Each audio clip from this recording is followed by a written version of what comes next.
before you do the washing, first you need to segregate the clothes from non-fast colored or fast colored.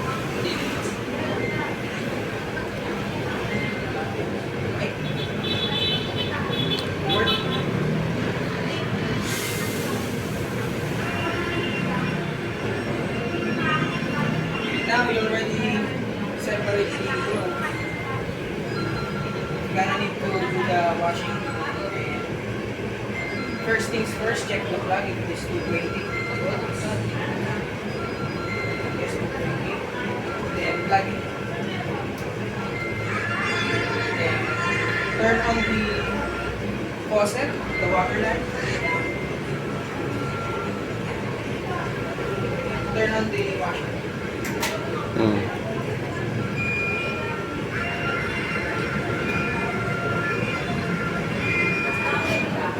Box, washer. Put some laundry liquid detergent.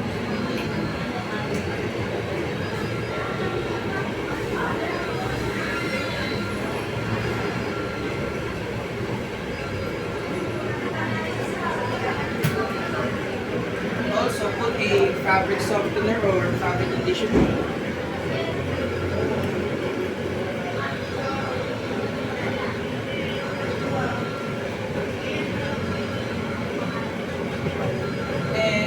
It's an optional to put the liquid bleach to remove hard stain.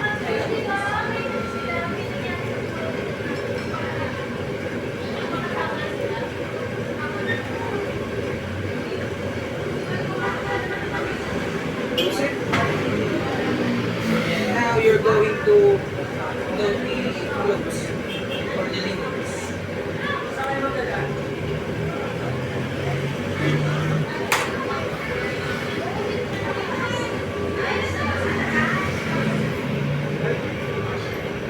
First is the non-fast roller. Set the washer mode to wash mode and click start. So now the wash is already done. You're gonna need to unload the clothes from the washer. Get the linens, put it on the basket. Close it. Power off. And same thing, you're gonna need to open the washer and then load the fast colored linens to the washer. Close it.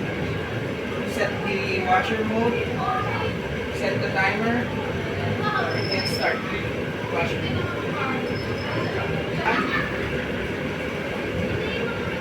Open the washer front load door and load the linens. Put it on the laundry basket. Close it. Power off.